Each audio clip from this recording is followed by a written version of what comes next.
Bienvenue sur notre chaîne d'information Afrique 24 Info. Ici, vous avez le meilleur de l'information à temps et à l'heure. N'hésitez pas de vous abonner à la chaîne si cela n'est pas encore fait et surtout d'activer la cloche de notification pour ne pas manquer nos prochaines publications. On commence.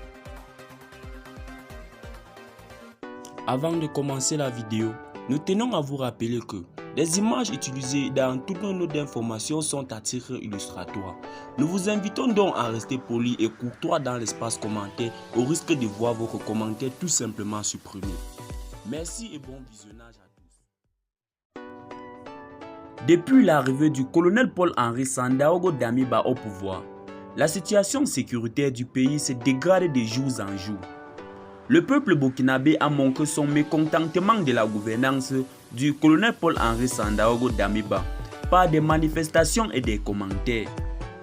Selon le peuple burkinabé, l'arrivée du colonel Paul-Henri Sandaogo Damiba était censée apporter du changement positif à celui de Roch-Marc Christian Kaboré. Comme par exemple, signer un accord militaire avec la Russie, renforcer l'armée burkinabé, équiper l'armée burkinabé dans la lutte contre le terrorisme. Eh bien, très chers auditeurs, selon vous, est-ce que Damiba serait un jour capable de signer cet accord militaire avec la Russie? Laissez-nous vos avis en commentaire. Un message très fort du peuple burkinabé au colonel Paul-Henri Sandaogo Damiba. Nous n'allons pas entendre passer les 5 mois de la transition en laissant notre patrie partie en fumée. Non, soit vous démissionnez ou nous vous forçons à démissionner. L'espoir fondé sur vous et votre MPSR le 24 janvier a volé en éclats. Vous avez échoué. Ayez le courage et l'honnêteté morale et professionnelle de l'avouer. Si tant est que Roch avait échoué, il est lui un civil, plus excusable que vous un militaire. Ce qui s'est passé à Nona, attaque de la prison durant 5 heures, et à Dori, l'impossibilité du trafic Ouaga-Dori n'était pas possible sous le pouvoir de Kaboré. Le Faso part en fumée. La situation s'est davantage dégradée en une centaine de jours. Pendant que nos VDP tombent, nos forces de défense et sécurité, surtout les gendarmes en première ligne du front tombent. Chez vous, c'est le silence. C'est la nomination à la haute administration civile des militaires en temps de guerre. Quelle ingratitude! Même vos propres décisions, vous n'arrivez pas à les exécuter ni à les faire exécuter.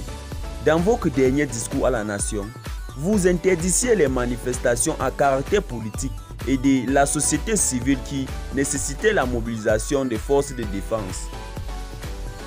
À contrecarré, ce matin à Bobo, des forces de défense sécuritaire sont mobilisées pour assurer la sécurité de l'Assemblée générale du PPS, un parti qui se veut être votre soutien politique avec la bénédiction et le soutien d'un membre de votre gouvernement. Ils ont le sourire aux lèvres pendant que l'existence même de notre pays est en pointille.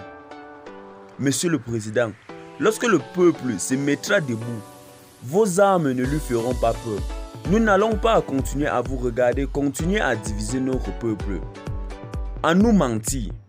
Dans votre premier discours, vous disiez n'être pas venu rétablir un quelconque ordre, mais vos actions trahissent votre parole.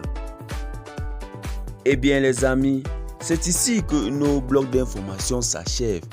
N'hésitez pas à vous abonner à la chaîne si cela n'est pas encore fait et surtout d'activer la cloche de notification pour ne pas manquer nos prochaines publications. Bye bye.